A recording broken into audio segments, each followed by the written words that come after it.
Good evening. It's my pleasure tonight to welcome our very own Nelson Santos. Nelson is an artist, curator, and arts professional. He is a maker, describes himself as a maker of queer things, an instigator of ideas, and an empathetic dreamer who believes in collaborating for change. As an artist and curator, Nelson is drawn to queer treasures and magical surprises. Nelson has exhibited at the Bronx Museum of the Arts, Manya Row Gallery, Empirical Nonsense, Postmasters Gallery, Envoy Enterprises, Art in General, Schroeder Romero Winkleman Project Space, Splatterpool Art Space, and Longwood Gallery in New York. At Zola Lieberman Gallery, Monique Meloche Projects, Bonafide, and Bodybuilder and Sportsman in Chicago. I had a little bit of work in a show with Bodybuilder and Sportsman once upon a time back in the day. Scott Nichols Gallery in San Francisco, the Aldridge Museum of Contemporary Art in Ridgefield, Connecticut, the Japan Institute of Photography and Film in Osaka, and Galleria Espacio Minimo in Madrid. His work has been reviewed in the New York Times, Chicago Sun-Times, and Washington Post, among other publications. And his curatorial projects include Y'all Better Quiet Down at the Leslie Lohman Museum, Video Positive at the Bronx Museum of the Arts, and Scott Hunt, Truth Goes Up in Vapors at Spring Break, New York. Nelson has over 20 years of experience as an arts professional in nonprofit arts advocacy organizations with an LGBTQ+ and social justice mission.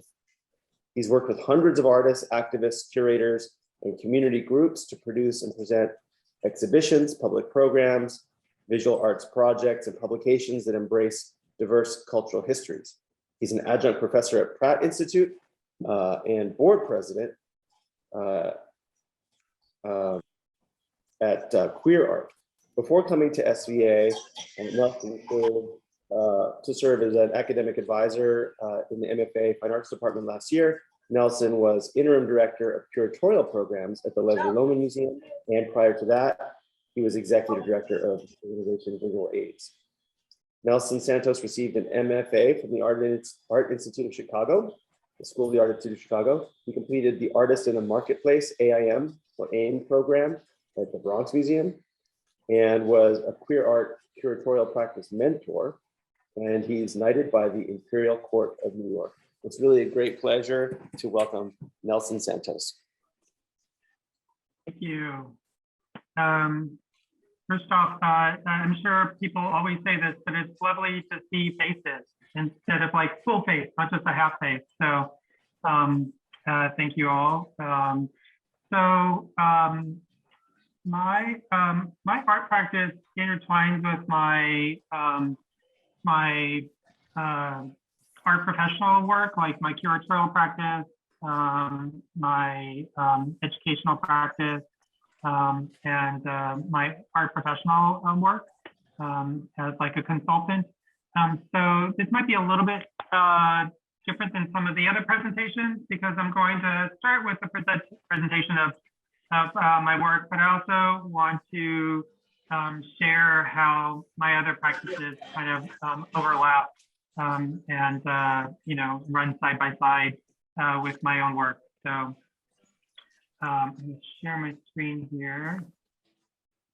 All right, so I'm going to share. I'm going to go back a little bit with my work. I'm actually going to start with the work that I did as an MFA student. I just thought it might be kind of interesting, hopefully, to see what, you know, to maybe see what someone else is doing at the same position that you're in right now. And then I'm just going to work forward and show you other projects as well too. So as Mark mentioned, I got my MFA from the school, the Chicago Art Institute, and graduated in '97, which is so long ago. For my graduating show, I presented this piece called Shrimp. When prior to going to the Art Institute, I was primarily doing photography and some installation work. And by the time I left the Art Institute, I was doing lots of film, video, performance, and still doing sort of installation work. So this piece was called Shrimp, and it's an installation piece. There's two urns on each side that are filled with candy. This little pedestal in the middle, and these curtains. And as you approach the pedestal, you see that it's a candy toe. I cast lollipops of my big toe and presented in the middle of the space. So the idea was that you took a piece of candy, you admired the toe, you continued into the space, and then I was sitting behind the curtains in this sort of red spun fur rubber chain sort of outfit. And I had these glitter boots with the toe cut out. And during the actual scheduled times, I would just sit there blindfolded, and people could do sort of interact with me however they wanted. So this was kind of like, this is my MFA show, kind of like my entrance into sort of doing more performative work. And feel free to ask questions along the way or put something in the chat. But otherwise, I'm just gonna keep moving through the work. This is moving forward a bit, where I started doing sort of sculptural work. And you'll see this dog appear a lot. So his name was Sparky. He was a dog that I had rescued / stolen from my neighbor in California. And he moved to Tucson with me, and then Chicago, and then New York. And he was an actual dog, not just a stuffed animal. But he was sort of a collaborator, a conspirator, and a muse. And this piece was called Spinning. And these little disco balls would actually spin because he was a happy dog. It went side by side with this fun for vacuum cleaner piece, and which is called Self-Cleaning.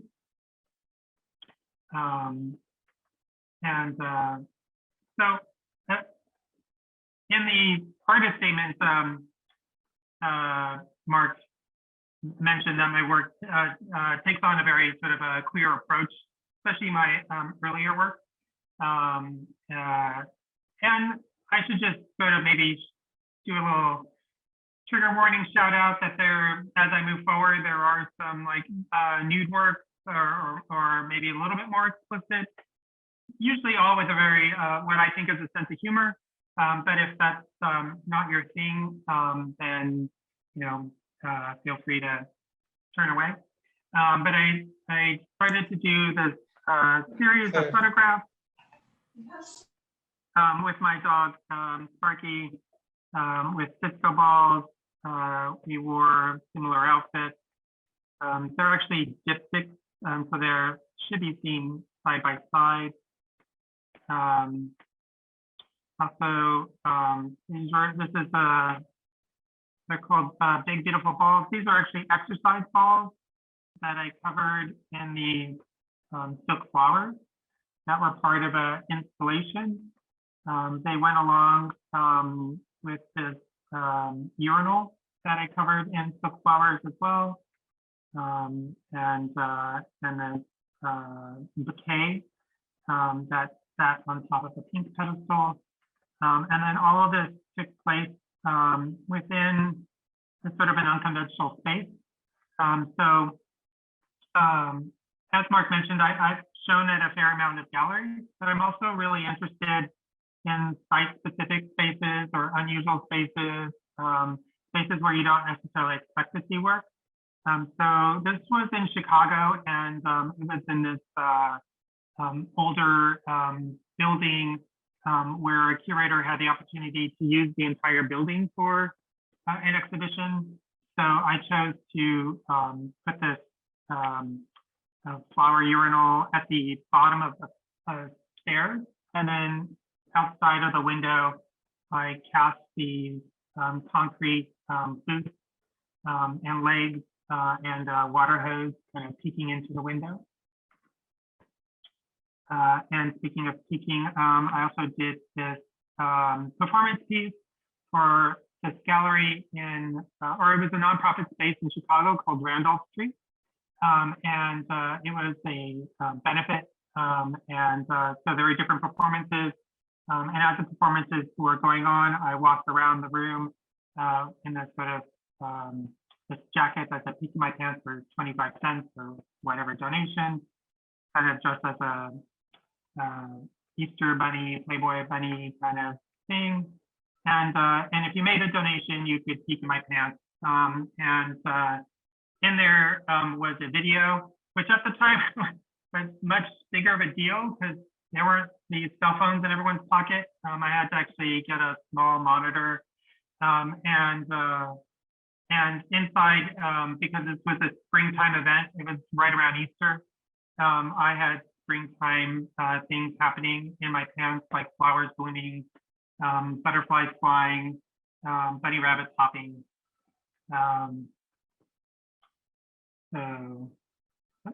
So I'm sharing these on my website. So I didn't have time to put this into another format. So we're gonna just sort of, excuse me as I skip around a little bit. So around the same time, I was also doing the watercolor work. They're actually watercolor gouache and glitter. So you can sort of see some of the glitter on the pieces. They're about 24 by 36, so they're fairly large for watercolors. And at this point, I was really interested in sort of like ideas of self-care and self-love. And so I was combining a lot of yoga poses with also autofellatio images and sort of these fantastical kind of spaces. So flying over rainbows and bubbles. There's Sparky again. Sparky.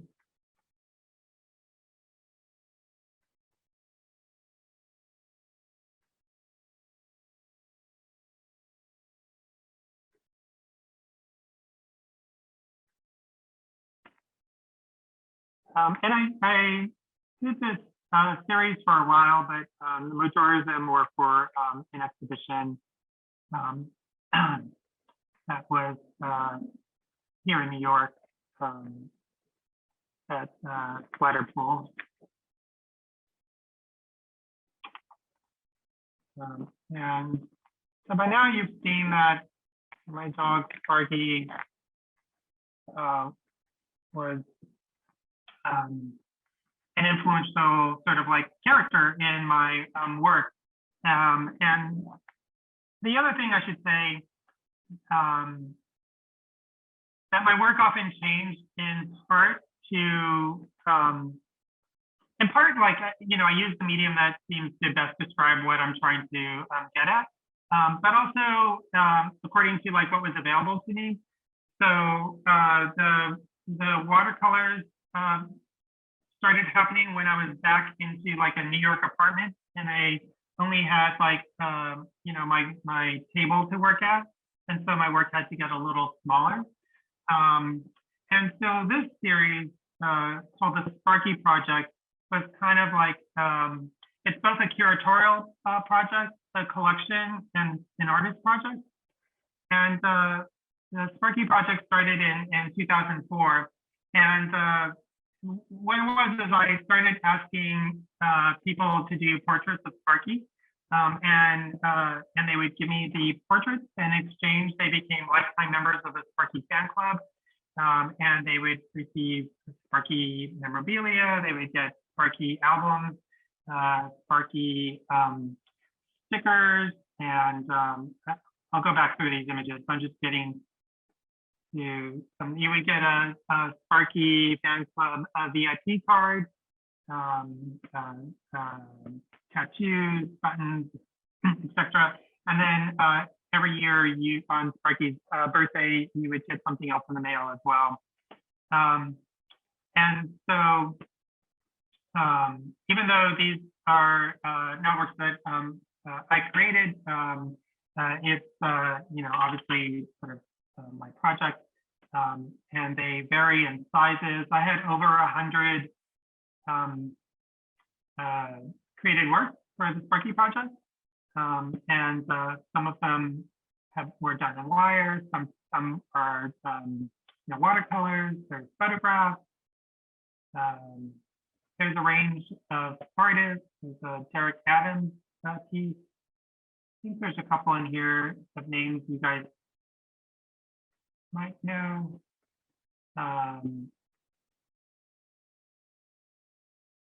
Let's see.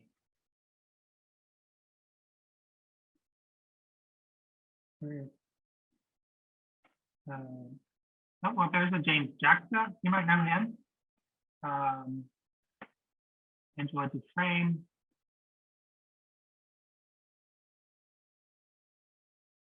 Sometimes they're, more performative sort of pieces. This is one where a friend of mine crocheted this chain and neck piece. Let's put it together.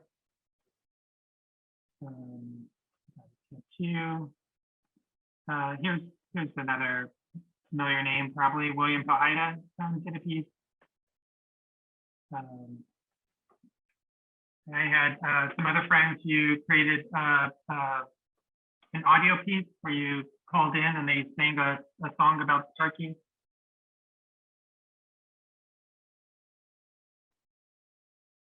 And as I said, then over 100 artists or so participated in this project. And then there's a interview with Sparky.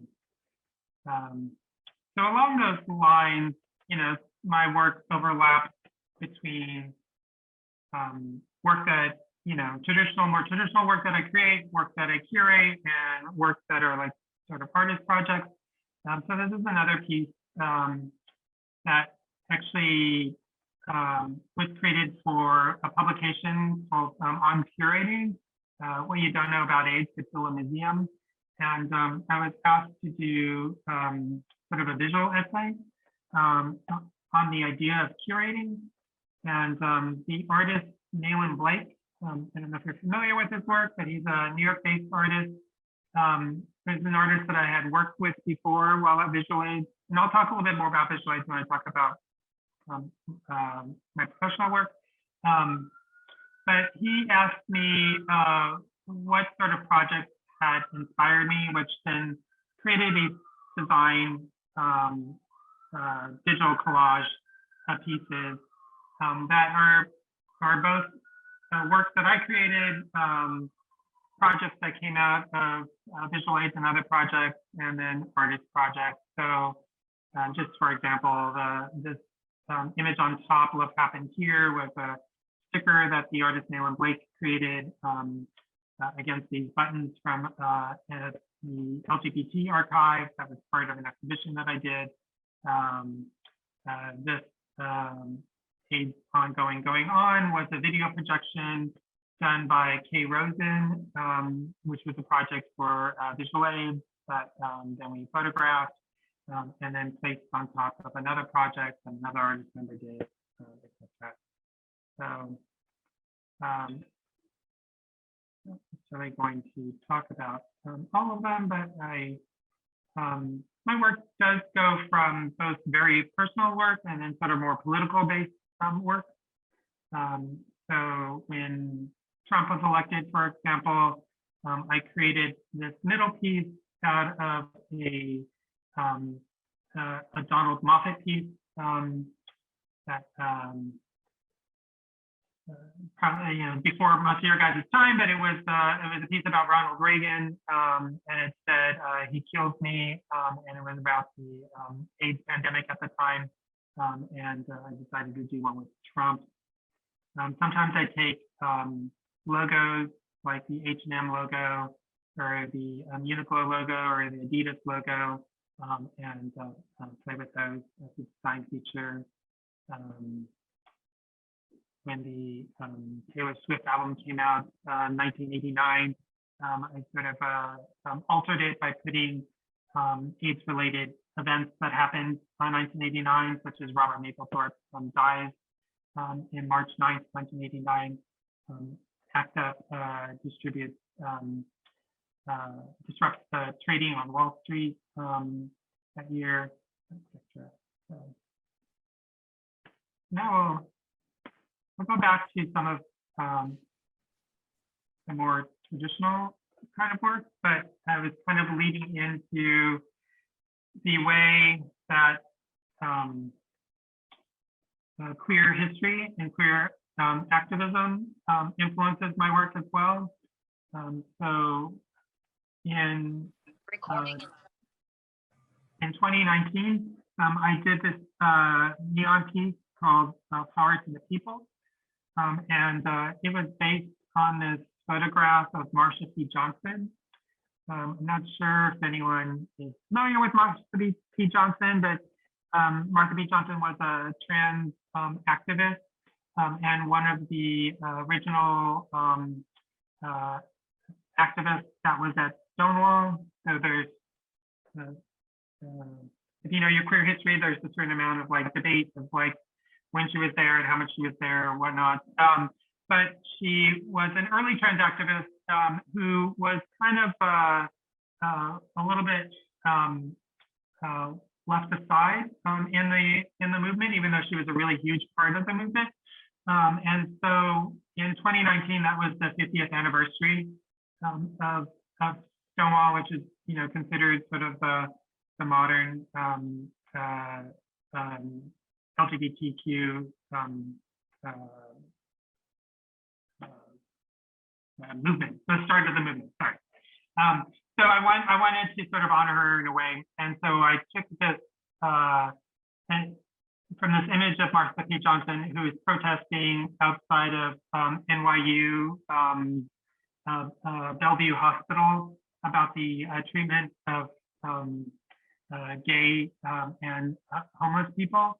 And then I used her same handwriting on the sign to create this neon piece. And then recently I had additions to this piece, and then I donated the pieces to both Queer Art and to an organization called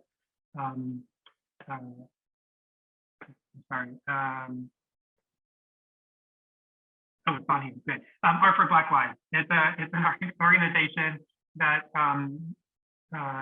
uses the proceeds from artwork to support Black trans lives. So, along the sort of same route, while I was working at the Leslie Lohman Museum, I came across an archive of George Dudley, who photographed almost all of the early Pride marches, which at that time were called the Christopher Street marches. And I was actually really fascinated to see how many balloons were in all of these images. There were so many, like, that would say things like, I'm glad I'm gay, or gay is good. But I was particularly taken by this one that said, I'm a gay balloon. So for another exhibition, I just recreated the I'm a gay balloon and filled the space with them. I'm just gonna just briefly show some other addition work. So this is a piece that I did that is a set of black flags that are silk screened with a reflective text. So when you see them, you just see that they're black flags, and as the light hits it, the text, "Out of darkness is born the light" appears. And that was an edition of 40 flags. And this is some more design-oriented work, but some of these works reappear in the other works that I mentioned. I'm just going to move on. As I said, I also do like to work in unusual spaces. So this is an older piece that I did in '95. It was actually, I was doing a year of grad school in Tucson, and the bathroom had signs above the stalls that said, "Don't forget to flush," or "Please flush," I believe.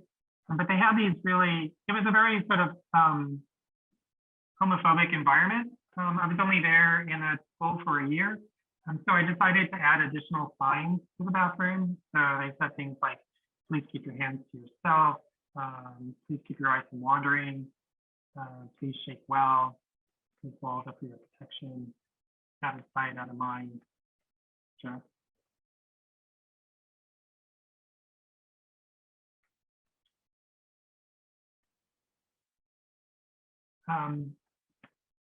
And let's see, let me start backwards here a little bit.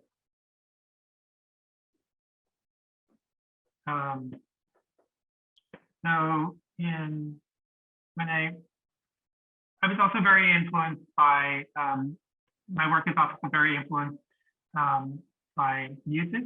And I like these places that are both sort of like, I really like Mylar curtains.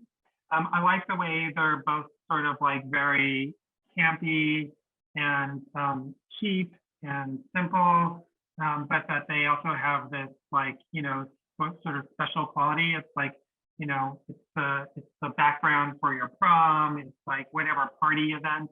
And I'm also fascinated by disco balls and thinking about disco balls, both in the idea of thinking of spaces that contain disco balls as celebrations, but I also like the sort of both magic that the light of a disco ball creates, but also the sort of solemn sort of effect of a disco ball as well too, like a disco ball in an empty room. So these are some earlier pieces that we're playing on disco balls. This top one is called "Love to Love You Baby," and it had a TV monitor. This is before like flat screens, really. So I had a TV monitor on a chain and a video that would play. And I'm going to briefly play the video for you.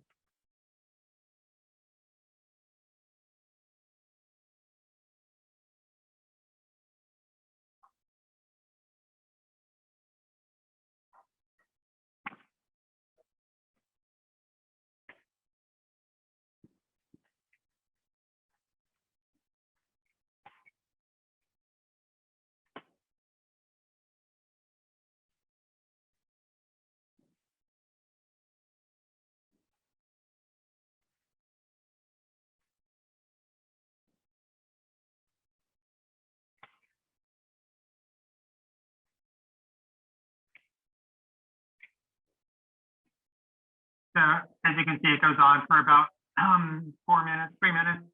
And it's a very sort of gyrating image. It's sort of hard to make out. It is kind of like what I refer to as my disco balls. They're scrotum covered in silver paint and silver glitter. So I liked this idea of sort of like this mesmerizing kind of like hypnotic imagery that you're unclear really what you're seeing. And then maybe when you do notice what you're seeing, like, well, what does that mean? And then another video installation piece what's called I Will Always Love You, which is this one on the right. And again, using Mylar, these two disco balls that hang low and are slowly spinning. And then what you don't see here is there's music coming from behind the curtain, and there's a TV monitor behind there. So you have to sort of flip the curtain open. And there was this video playing.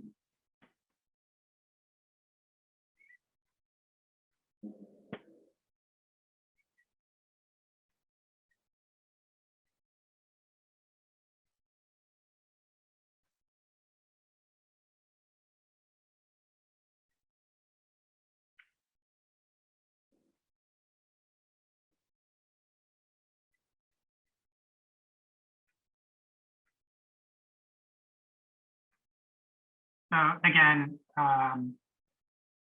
playing with these ideas of love songs and music and ideas of desire. This is a photo series that I did that actually was installed with in a space with disco lights as well, and a sculptural piece cast in resin.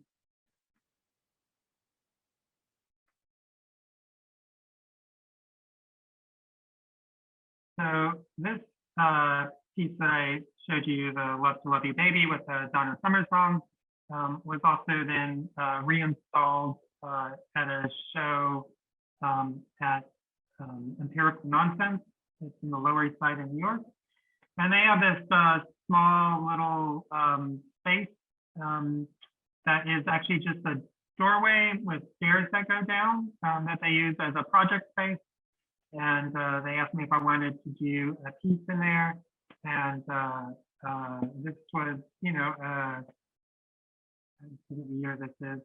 I think it's, well, Trump was still in office, and we were all feeling like that we could use someone beside us.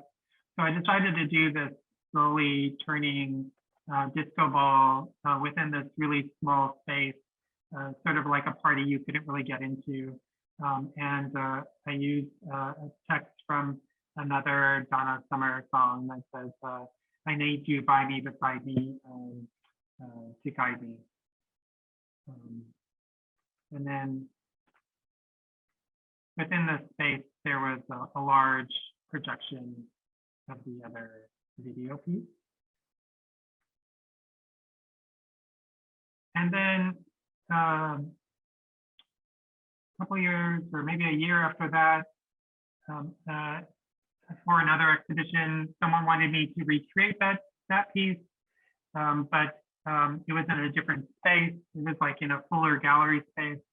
And so instead, I decided to create this low-hanging disco ball in the corner of the space, again, using that Mylar. But this time using the text in neon on the ground. So you have to kind of like stand above it and read the work around, and depending on where you start, it again reads, I need you by me, beside me, to guide me.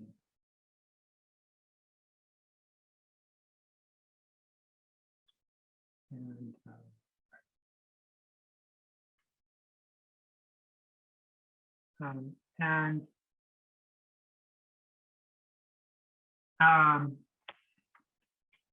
more so at the into the pandemic in 2020, you know, we were all sort of trying to find ways to sort of like find ourselves again, where to go out, you know, like if we couldn't meet in public. And so the Fort Greene Park, really in Brooklyn, really became sort of a sanctuary for me.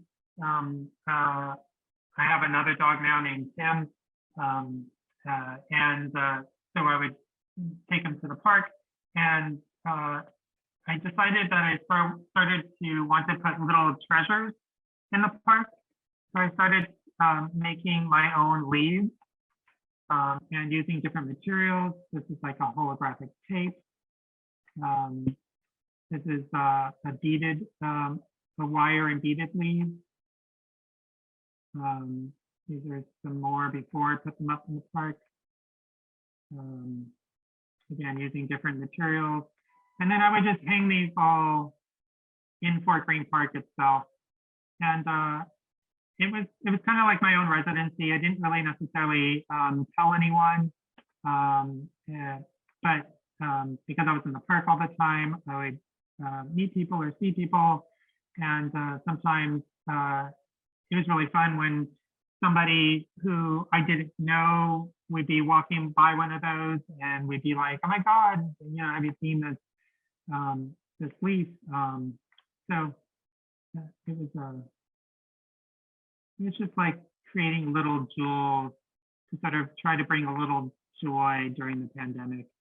And I did it I started in late fall of 2020, and then did it through the winter and part of the spring the next year. So, you know, there's different times of the year. One of the things that I liked about that is that some of the leaves that were very hidden in the beginning started to reveal themselves as the leaves started to fall off the tree and the other pieces remained.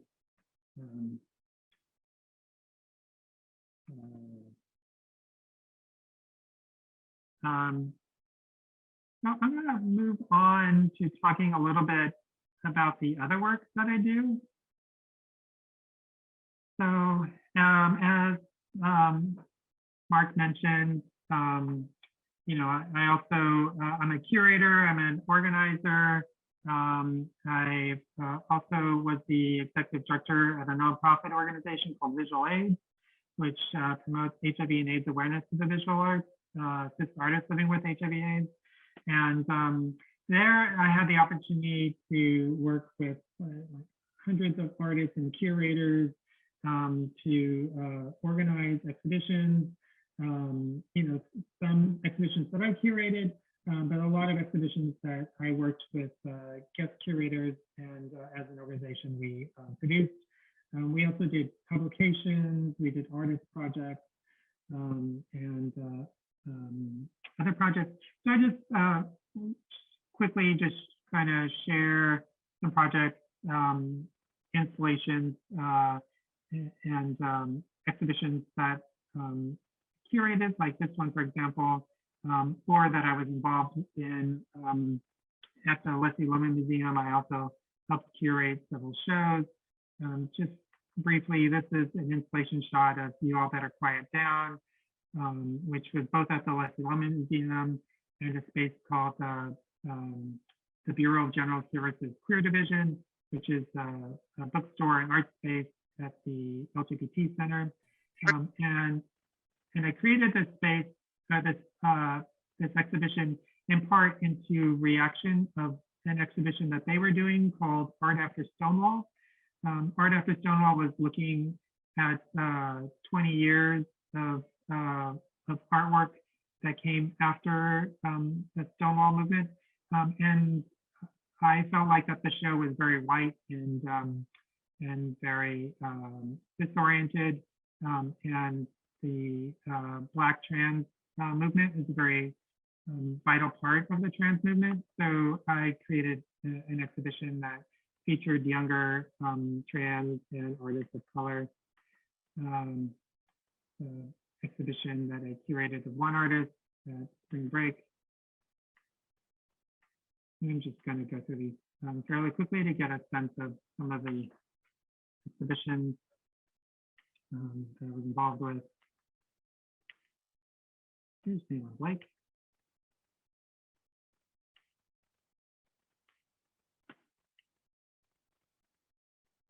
And these took place in different spaces. Sometimes La Mama La Galleria, sometimes, which is on the Lower East Side. Some of them were on the 8th floor gallery, at the Sales Library at NYU. So working as a nonprofit the executive director of a nonprofit organization, Visual Aids didn't have an exhibition space. So I was constantly working with other organizations to use spaces, to get to know them, etc. I'm just going to point out, since I'm the filler for Carrie Yamaoka. Carrie Yamaoka is an artist that I worked with through Visual Aids, and also she's part of a group called Fierce Pussy. So this is an installation piece that she did, and this is one of the first exhibitions I helped organize at Visual Aids. And you can't really see the images, but these are also Carrie's work. So there's a lot of overlapping of projects and artists. And just quickly, I'm going to show you some of the details of the exhibition I curated called You All Better Quiet Down. You All Better Quiet Down, actually, if you don't know, comes from a speech by the trans activist Sylvia Rivera. And during a 1972 or 73 Pride rally, she was speaking to the audience, which was primarily gay white men, and they started booing her. And so she shouted back to them, "You all better quiet down," and then talked about how her trans friends and family have been beaten up and arrested and abused, and that they've done nothing for it. So I used that. I co-curated this with a friend, Jean Vaccaro, and we took that as a starting point. And the exhibition used both contemporary works and then works that I found in archives. So, for example, the history of LGBT buttons that I found at the LGBT National History Archive. This is a still from a video piece from that video, or from that speech, You All Better Quiet Down. This is a piece by Lukaza, Black trans woman who, I'm sorry, she's a Black non-binary person. And the piece says, "Take care of Muslim, Black, women, queer, Latinx, Native, immigrant, POC, trans, disabled, LGBTQ, low income, activists, refugees, undocumented, incarcerated, friends, family, community." And they were resographs that you could take. Okay, Roberts is an artist I've worked with often, and this is a piece about Stormy. I don't know how familiar people are with some of these people. If you have questions, I can answer them afterwards. But Stormy was a performer at Stonewall and one of the other activists there. This is a still from a piece called Happy Birthday, Marsha. Yeah, trans activism in the news. And then, as I mentioned, this exhibition took place in 2 spaces. So that was all at the Leslie Wellman Museum.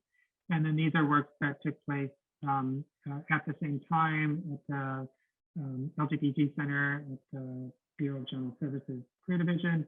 And for this work, I dug a little deeper into archives and looked for banners and t-shirts and more of the sort of archival material. There's some more gay balloons.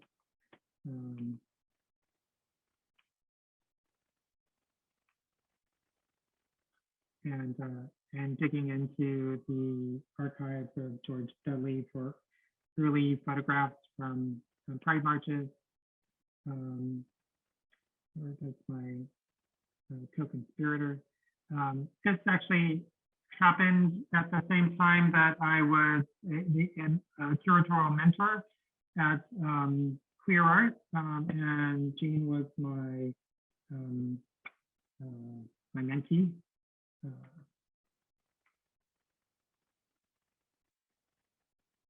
I've also was fortunate enough to work on several publications and actually create a series of publications that are artist-based publications. So while I was at Visual Aids, I started a series of publications called Duets.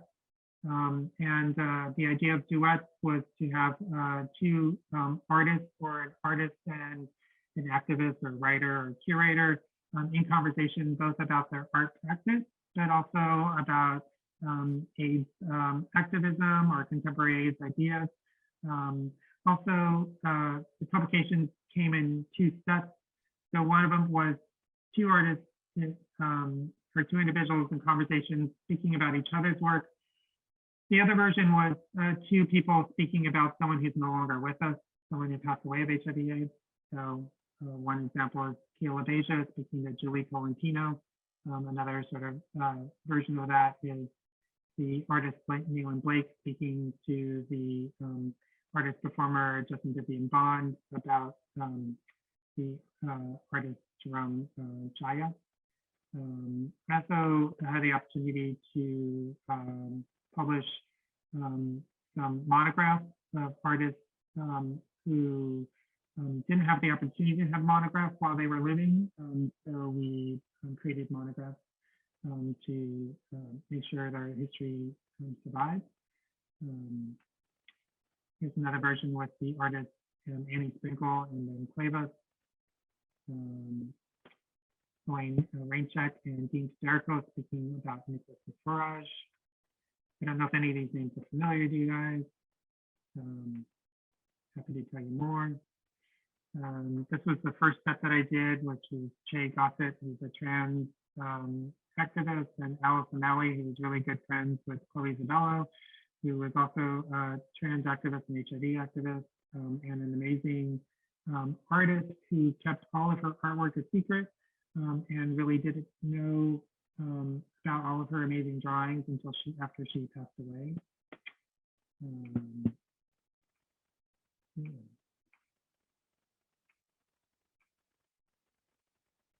And lastly, I just want to share some artist projects.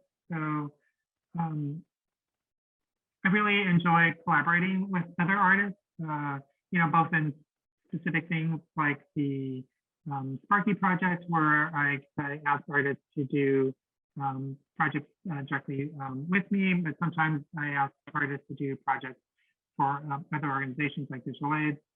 So these are some artist projects where I invited artists to do a project for Visual Aids. This is this sticker by Neil and Blake, Love Happened Here. It can happen again, bring back love back, keep your lovers safe, your words, thoughts, and actions can prevent AIDS. So this is a piece that's actually a sticker. And when I asked him to do a project for us, he decided he wanted to do something that could be left around town. And he talked about how areas that are now like condos used to be the area that he and a friend would make out at, or like that where there's this new restaurant used to be the favorite place that he would go to, and so he wanted to sort of bring back those memories, like marking those places as places of where love and intimacy had happened, and not just commercial venues. So we produced these stickers by the thousands, and they were distributed around. This is another sticker project with Fierce Pussy. They created a set of stickers and a newsprint that said, if he were alive today, he'd still be living with AIDS. If she were alive today, she'd still be living with AIDS. And if they were alive today, they'd still be living with AIDS. I did tote bag projects, I did buttons. I did a set of safer sex trading cards where I collaborated with different artists. Chris Johansson was an early artist that I worked with. Here's another William Pahida piece he did with Visual Aids. Wu Sang.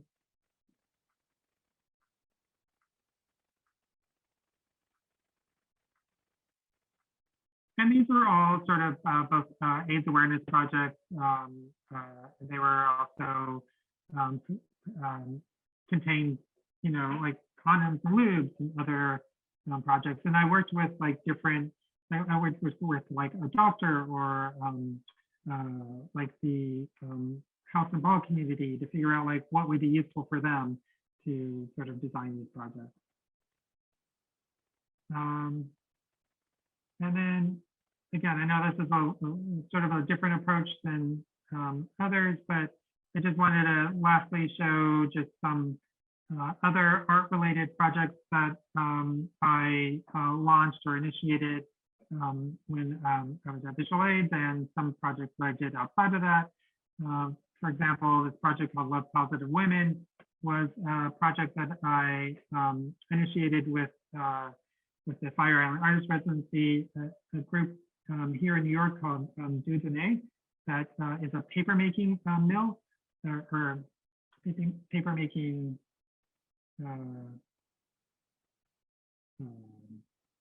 workshop, I guess. And the artist Jessica Whitbread. What we did is we invited artists and HIV positive women to come together to make paper valentines from pulp. And then through Jessica and her connection at the International Conference for Women Living with HIV/AIDS, we then would send these valentines around the world to women living with HIV/AIDS. So it was, you know, a very simple gesture, but it became a very important gesture for many women. Like we would get letters from women from like Croatia or you know, Nigeria, who said that they, you know, they never had someone sort of reach out to them that way. So I also started a film series for Day Without Art, which is on December 1st, where I commissioned artists and filmmakers to make short films about their experience around HIV/AIDS, or their it could be a personal experience or sort of a political take. For example, this one, Radical Beginnings, was all artists of color, or specifically Black artists, speaking about HIV/AIDS in the community. I also started a curatorial, international curatorial residency at Visual Aids, where we invited people from different countries to come in to look at the archive and to then use the archive and the information to create exhibitions. One year we did this project where we projected images onto museums and other spaces in New York, the old St. Vincent space in New York. So this is the net, phase ongoing, going on. And there's also lots of different sort of talks I did. This is one that was hosted by Laverne Cox. Did a talk about, it was called Aging Fiercely While Trans, with Kate Bernstein. We tried to focus a lot on HIV positive women as well too, because that we feel like that was a demographic that often gets underlooked through the pandemic. This publication, etc. We would give talks at the Whitney, at the New Museum, some projects that I did outside of Visual Aids as well. And then, yeah, I think I will end it there. It's 7 o'clock, so we could have some time for questions. Stop sharing here. Thank you so much, Nathan. Wonderful to see the range of your of your work on so many levels. Students, please chime in with questions and comments. And faculty, welcome to participate too. Mark, I see that you actually, I forgot to say that. So my LEAF project actually was inspired by the work of Eric Ryan, who is an SBA alumni. And Eric Ryan does these wire drawings, and he did a series of leaves as well. And his leaves were, they were in tribute to friends and family and individuals he knew who passed away of HIV/AIDS. His pieces are then framed individually and hung on a wall. It's a gorgeous piece. And actually, when I started doing my project in the park, I felt a little odd using wire in sort of a similar way, but I had a conversation about Eric about it, and also, you know, I changed mine by beating it and such, and he was super supportive. But thanks for putting that in there.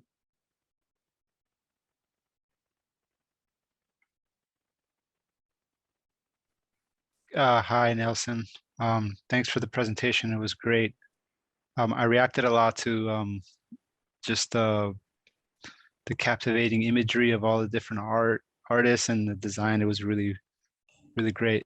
I was just wondering about, I heard that in your intro that you got knighted by the Imperial Court or something.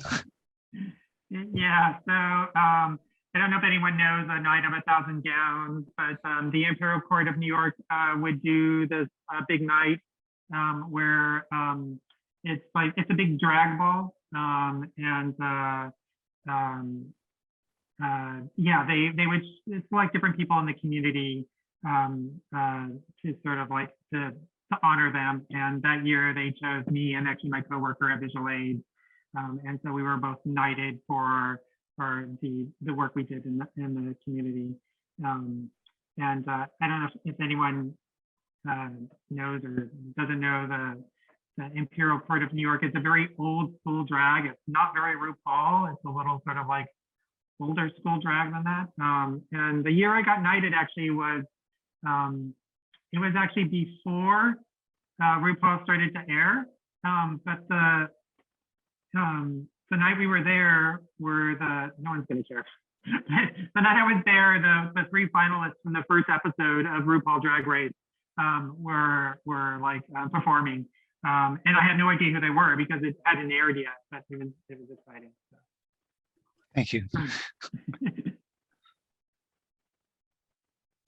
And I have a question.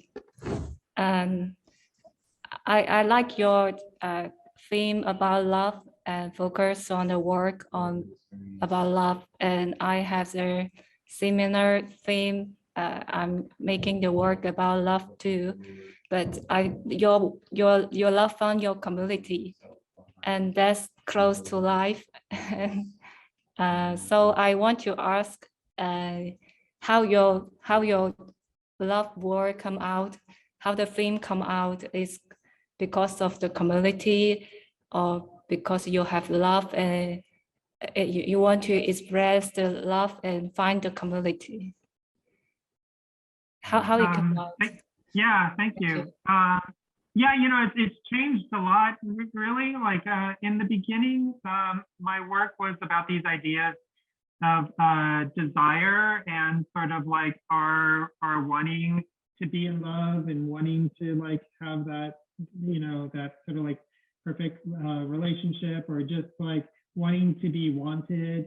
So my first approach was more of like this idea of desire that was sort of unattainable. But then as I kept working and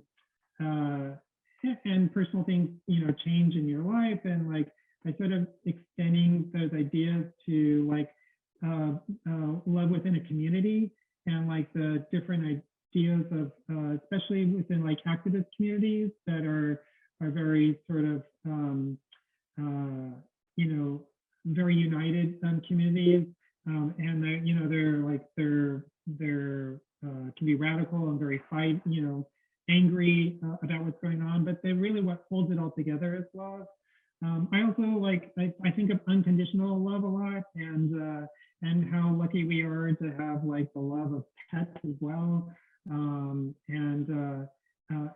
I do feel like to sort of reveal that stuff, you also have to, you know, let your guard down and be vulnerable, be open to it.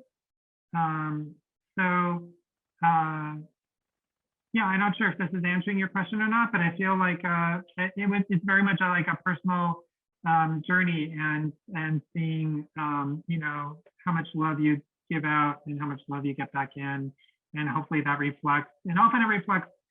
I feel like sometimes it tries to reflect in sort of a funnier way, because I feel like it's easier to get people in if you're with a little bit of sense of humor, a little bit sort of like cheekiness, and then hit them with the love.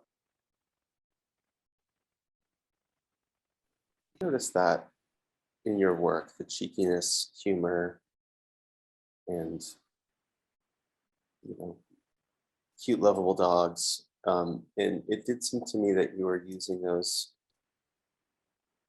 My sense was it's both like intuitive and just kind of real, sincere, and then also in a way as a tactic to help your work be accessible both to people sort of within your community and the movement, but also to wider audiences. And I was just thinking about how much has and hasn't changed in the last 20, 30 years. And so the context for a lot of what you made has shifted in a lot of ways. I'm just curious about, you know, how, to what extent you thought kind of, you know, tactically or strategically about effectiveness in your work, and like who your audience was, and different strategies for reaching people. Yeah, so like lots of artists or art students, like my early thoughts or goals is like, you know, I wanted to just make work, sell work in a gallery, and use that to sort of be able to live on, maybe teach on the side. And I was actually fortunate enough to have some really early solo shows. Like when I was still an undergrad, I had a solo show, and while I was still in grad school, and I worked at galleries, and quickly I just felt out of interest or love or whatever, like of working within sort of a white box space. Like I have no, you know, obviously I go to lots of galleries and I love museums or whatnot, but it just started feeling not necessarily for me. And so I started making works that, like there were some other works that I didn't show, that like I did something for Art and Odd Spaces, which are just like in public spaces, and they just remain there, sort of similar the same way the leaves just remain there.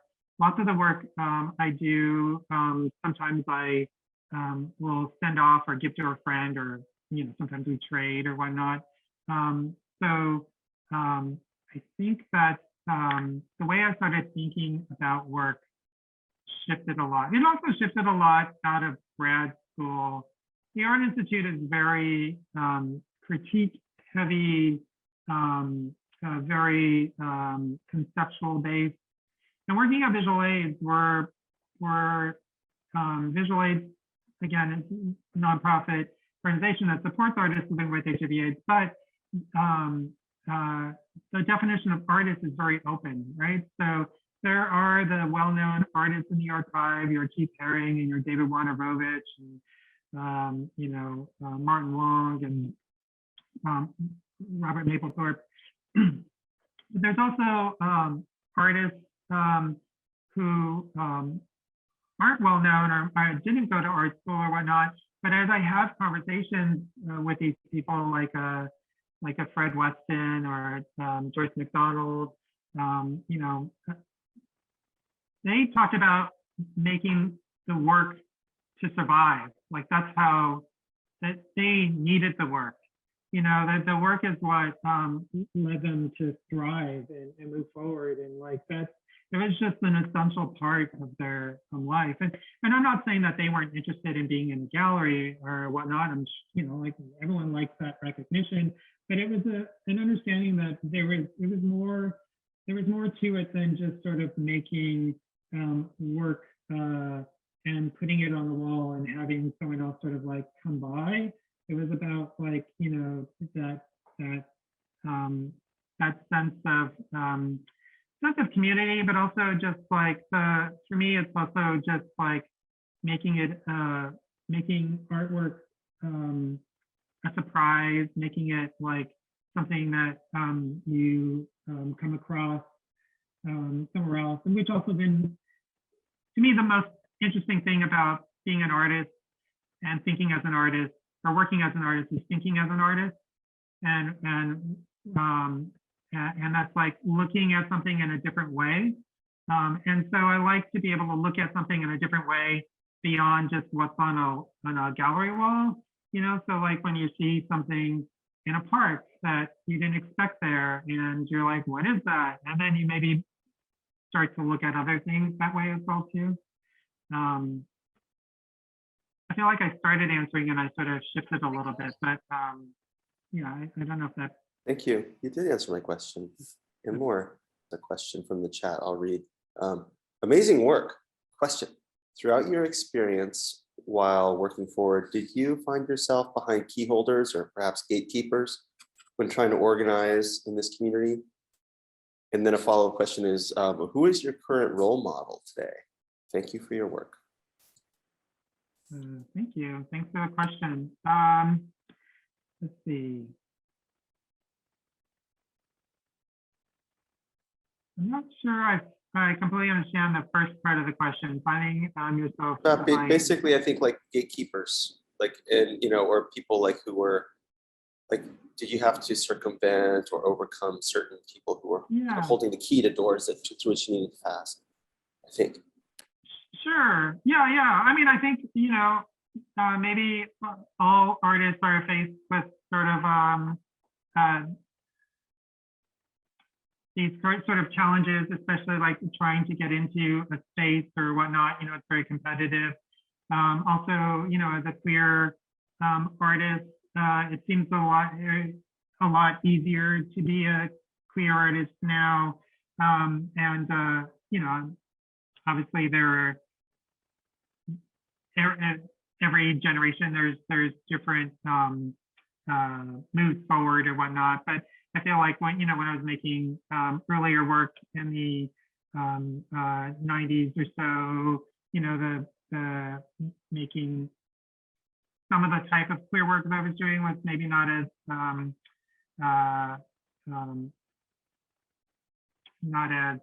accepted, I guess. You know, like you have to find your community, and then you know, you get accepted there. So maybe showing at certain spaces where it was a little bit more difficult. Let's see, the second part of, I would say though, I feel like I've always been very fortunate with the instructors and the mentors that I found or started working with. Both like starting back in undergrad, working with an amazing artist, Barbara DeGenevieve, and she really sort of pushed me and guided me. And role models, you know, like I feel like you know, that saying like never meet your role models kind of thing. Like there are certainly lots of people I admire, but I try to take everything with, you know, like everybody's human and nobody's perfect. And so there's definitely a lot of individuals who inspire me. Lots of people that maybe who I've met and became really close family when I was at Visual Aid. many who aren't with us anymore. Those are the people who like really inspired me, like a Fred Weston, Barton Benish. And I realize these names probably won't mean very much to you guys, but I can share the Visual Aids website link one day, and you could, you know, look some of these people up. But yeah, those are, I feel like the role models are people who also wouldn't call themselves a role model. Let's see, I see Alex wrote something here. In the piece where labels were placed, where did it go? Placed in the urinals, were you able to hear about the reaction from unexpected audiences? Yeah, I did. You know, so I put it up without telling anybody. And actually, the first thing was the school got very angry with the department and like, you know, like put out sort of like, no graffiti and, you know, you're destroying property. But most people thought it was hilarious. And then like once people started to know that it was me, like we would do little tours in the bathroom just cause, you know, and stuff. So it was fun. You know, it was a little like poke at the institution. Yeah. Thanks. Just, you know, my 2 cents on the role model and path blazer or trailblazer question is that I think you're such a great role model, honestly. One of the things you've really shown is that you don't need anybody's permission to make art. You know, yeah, there's key holders and gatekeepers, but you can also just go out and you know, put your work into the world and form your parallel art worlds if people are, you know, are not showing interest in what you're doing, and, you know, work at organizations and help build up communities that you can support and that can support you. I find it really inspiring the synergy or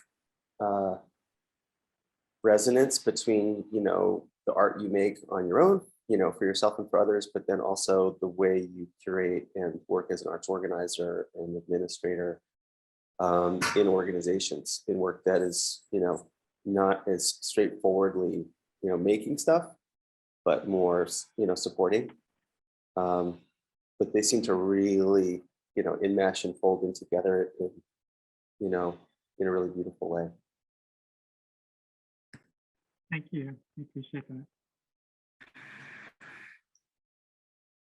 I might read another question. Suzanne points out, by the way, that the school's reaction in Tucson to urinals is an example of gatekeepers or key holders. Writes, thanks for the wonderful presentation. Your ideas, subject matter, relationship with society, and your passion for work make me think a lot as a painter who continues a moving and personal process. What stands out above all in your work is the arrangement of colors. All of the colors in your work are in great contrast and keep the viewer focused and recall the very sensuous parts of humor and fun. What is the relationship between color in your ideas and subject matter? Oh, wow, interesting. killer question. Yeah, that's a great question. I do like, I like bold colors. It's interesting,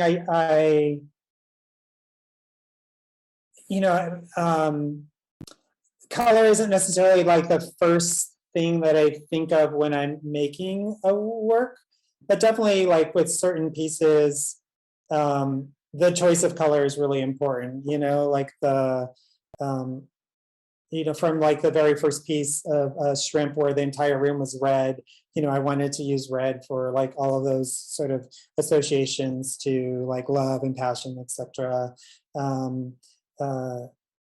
Yeah, you know, I like shiny as well. Yeah, I do like very bold colors. I don't, again, I don't know that it's usually sort of the starting point for a project, but when I'm conceptualizing it, definitely colors and materials are something very important for me. I was just reading Noel's comment. Thank you about the Sparky Project. Yeah, you know, I mean, the Sparky Project was, you know, in some ways it's super selfish. Like I wanted, Sparky was getting older and I wanted some images of him. But also I started the Sparky Project shortly after I moved to New York, and it was a way to get to know people. I would ask different people if they want to do a portrait, and then, you know, we'd have to plan a time to get together, and, you know, we would, you know, meet at their studio, or they come to my studio, or we'd go somewhere, and you know, it was like I got to do studio visits with artists, and just sort of use the dog as an excuse, yeah, it was very. You know, I liked this idea of collecting all of these images, of course, but it was also more about like getting to an excuse of ways to get to know people, and you know, yeah, share time together. And now I have still like over 100 portraits of Sparky and not enough wall on my apartment, and a very jealous dog who doesn't have as many images of him on the wall. So yeah, maybe he's not jealous, I don't know. Yeah, so Suzanne, thanks for pointing out in the comments about the leaves. Yeah, the leaves were, sometimes I think that they really stand, like when I put them out, I'm like, you know, like this really like, it's like reflective tape, and it's like gold, and I feel like that everyone's going to see it. But it really became like, for some people who started to know that I did it, they were like, did you put another one out? And I was like, yeah. And they're hunting for it, and it's like, you know, they couldn't find it. And so it does really camouflage itself, and in part because we don't look up, you know, we don't look into, lots of us don't like pay attention to what's ahead, what's above us, like what's in the leaves, what's in the trees and such. So, but my favorite part was when the leaves started to change colors and fall, and then they started to reveal, you know, the little gems out there. So. Nelson, thank you so much for joining us tonight, especially, you know, filling in a pinch. It's really kind of you to show up and share your work. I'm inspired. I'm really glad to hear you talk about it. Thanks everyone for joining and for your great questions.